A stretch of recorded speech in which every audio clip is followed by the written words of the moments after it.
Não dá pra gente ficar culpando ou atribuindo culpa ao autismo por tudo que acontece com os nossos filhos. Por vezes, é preciso reconhecer que algumas coisas partem de nós e não necessariamente. E aí fica muito fácil falar que é por causa do autismo dos nossos filhos. Então essa conversa que a gente vai ter aqui hoje merece que você de repente se desvencilhe de tudo aquilo que você de repente usa para se defender. Sim, a gente se defende porque a gente vive, a gente está implicado num sistema em que precisamos dar resposta, inclusive para nós, o tempo todo. E culpar o autismo talvez seja um dos mecanismos que a gente mais vê acontecer. Tudo bem? Essa conversa vai valer a pena, então vamos lá.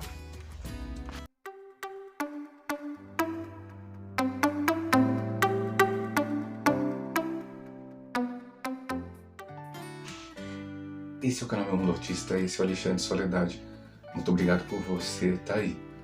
O Alexandre Soledade aqui é pai de dois jovens, dois adolescentes ou adultos autistas, uma menina de 12 anos e um rapazinho de 18.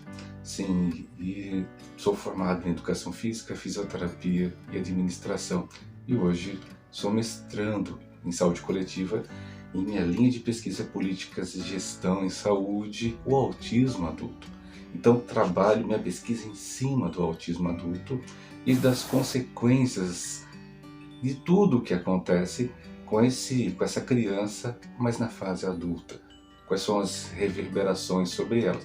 E vale a pena a gente conversar sobre situações em que acontecem na fase de infância, quando provavelmente é recebido boa parte dos diagnósticos, e que consequências vão ter na fase adulta, onde está o nicho da minha pesquisa. Então vale a pena falar falar para você com quem você está conversando, para você ter uma ideia com qual é a base de conhecimento que essa pessoa está te informando. Eu vejo muita gente publicando coisas na internet e simplesmente não tem nenhuma base científica ou base concreta para afirmar o que dizem. Então acaba de repente formatando ou criando uma ideia na sua mente do que seria o autismo. Quando a gente fala que a gente abordou na entrada aqui na chamada desse vídeo, que nem tudo, gente, vai ser culpa ou podemos atribuir ao autismo. A gente sabe, já falamos isso aqui várias vezes, o autismo é uma condição do neurodesenvolvimento e diversas vezes falamos que é muito estranho alguém falar que uma pessoa autista é anormal, porque o parâmetro de normalidade depende de onde você está. Isso inclusive é físico, você pode estar em movimento ou não, depende do ponto de referência. Uma pessoa autista pode achar o normotípico anormal, né? Então quer dizer, depende de onde você está. Quando você coloca um nome ou rotula, a gente de repente tem uma consequência para isso. Vários pesquisadores, na época que o DSM-5, que é esse manual diagnóstico, que fala o seguinte, olha, isso é o autismo, inclusive norteio qual é o nome do autismo, transtorno do espectro autista, está escrito no manual que descreve para as pessoas que trabalham os transtornos mentais como classificar a condição. E aí o DSM-5 ampliou o leque de condições que estão dentro de uma coisa chamada guarda-chuva do autismo, ou seja, a gente tem diversas situações ligadas à situação social ou desabilitações sociais que estão do nível 1 até o nível 3 e assim nós temos o autismo. É tão amplo, então nem tudo que a gente possa falar necessariamente é o autismo, mas está dentro de um guarda-chuva de proteção para que se tenha um diagnóstico. Vale a pena ter um diagnóstico? Gente, isso é o grande cerne da questão e muita gente pergunta, porque até quando esse DSM-5 foi publicado, pesquisadores que estavam à frente dessas pesquisas pularam fora, porque perceberam que o próprio diagnóstico poderia de repente ser libertador e ao mesmo tempo uma bola de prisão. Por que a gente fala isso? Porque sem saber do que se trata, ter um nome, ter alguém para poder culpar é muito mais fácil. Então quer dizer, Muita coisa que é atribuída à condição autista até hoje, mesmo com tanta informação, são situações ligadas ou associadas a comorbidades que estão muito presentes ou com muita frequência presente na condição autista. Então, às vezes, o que talvez estejamos vendo naquele comportamento ou sinal, eu não falo sintoma, o sinal ou comportamento, seja uma característica de uma situação de déficit intelectual e não necessariamente do autismo. Mas, gente, quando a gente começa a crescer mais, a gente começa a tentar provocar dentro de nós uma resposta que nos proteja. Esses dias a gente entrou numa conversa sobre situações de negligência. Muita gente aprendeu, aqui inclusive nós já falamos sobre isso, sobre fases do luto. A gente passa por fases, né, gente? Quando a gente recebe o diagnóstico dos nossos filhos, parece que alguma coisa, desaba. E os projetos da gente vão embora com aquele diagnóstico. E a gente passa a ter mecanismos de defesa para poder novamente reabilitar aquele sonho. Um deles é a negação. Quando a gente nega, não, meu filho não é autista, você está equivocado. Então a gente cria uma série de situações internas para poder justificar para mim e para as pessoas que aquilo não é verdadeiro, aquilo que está me agredindo não é verdadeiro. Uma delas é a negação. Meu filho não é autista, meu filho... Não, é sempre não, acho que você está enganado quanto a isso. E aí entra a tal da negligência, porque muitos pais, isso a gente tem que falar, gente, eu sou pai, a gente vive essa realidade. Quem não vive vai falar de um outro mundo. Existe sim situações em que a gente fala a saúde pública é ruim, o atendimento ruim, profissionais não estão qualificados ou não têm interesse. A gente tem um monte de coisa que a gente vai falar como verdade, mas existem outras verdades que a gente precisa conversar. Existem pais e mães que são sim negligentes. Não é negação, é negligência. Como de repente você tem o direito, gente. Dentro de você está aquela confusão após o diagnóstico, mas você não tem o direito de negar que seu filho tenha algo melhor. Quando a gente fala de algo melhor, faz parte de um contexto de um pesquisador que critica o próprio DSM-5. Alguém chamado Winsel, ele chegava e falava assim, será que não tem nada melhor para que seja ofertado a essa pessoa, a não ser um nome diagnóstico? O que seria algo melhor? Muita gente anda apregoando por aí que o que tem de melhor é o ABA. Gente, o ABA é uma ferramenta, é um instrumento que realmente para algumas coisas serve bastante.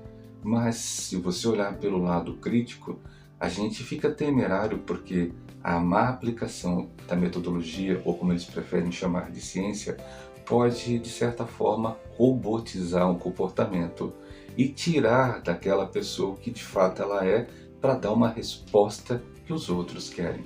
E o ABA, gente, só tem muito sucesso por aí porque nós, pais, não temos tempo. Porque se a gente tivesse tempo, a gente talvez estimularia com reforços positivos ou negativos, bases da construção da metodologia ABA, e a gente conseguiria, porque nós temos uma coisa que é afeição, proximidade, afeto, e ninguém quer o melhor dos nossos filhos que nós mesmos, tá? E fica essa frase que a gente vai desconstruir lá também. Então, nós, se tivéssemos tempo, nós talvez seríamos melhores aplicadores de qualquer metodologia que qualquer terapeuta. Não estou aqui, tá, gente, desmerecendo o trabalho dos terapeutas, longe de mim, porque vocês são extremamente importantes. Mas é preciso criar na cabeça das pessoas que nem tudo se resolve com o ABA. O ABA não é a solução para tudo, porque você vai colocar teu filho, dependendo do seu financeiro. Gente, aí nós falamos. Sim, a metodologia é cara. Antes, se você pegar uns vídeos meus lá atrás, eu defendi muito o ABA, porque o ABA era uma metodologia acessível, em detrimento a outras que estavam em voga. Quando o ABA passou a ser dito a melhor de todas as terapias comportamentais ou aplicáveis, ela ficou extremamente inviável para 90% da população. Quem pode pagar é quem tem plano de saúde. Você tem plano de saúde? Não. Então, gente, quando a gente fala que a saúde fica restrita a um perfil de pessoas, a gente precisa pensar sobre isso. E a gente volta. É culpa do autismo?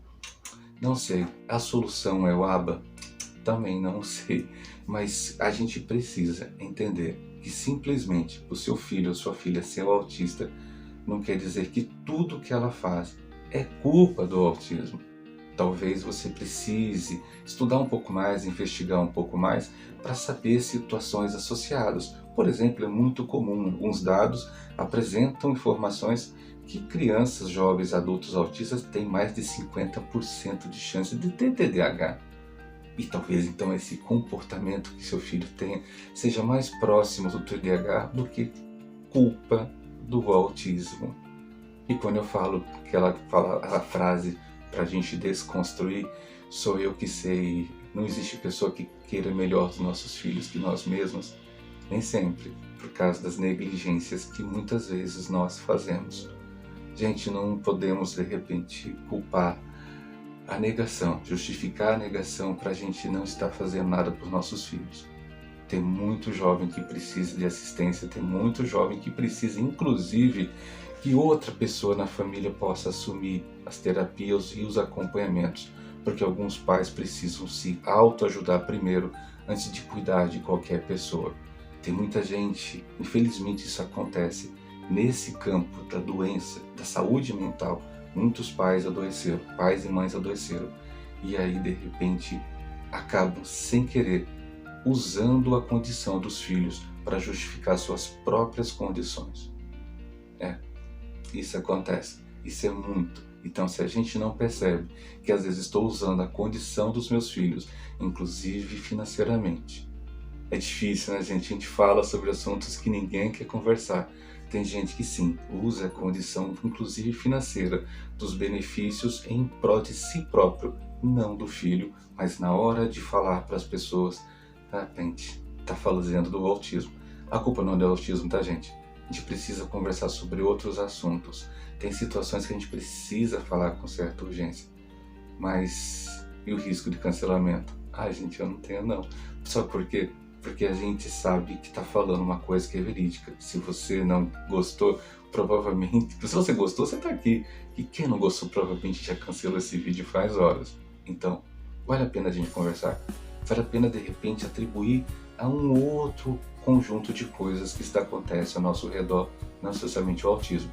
Porque na hora que a gente parar de construir tudo em cima do autismo, talvez as pessoas passem a olhar o autismo com outros olhos e respeitar, inclusive respeitar as diferenças que nos fazem únicos. Vale a pena conversar sobre um autismo que talvez não seja esse que é tão visto por aí. Tudo bem? Tá, até a próxima.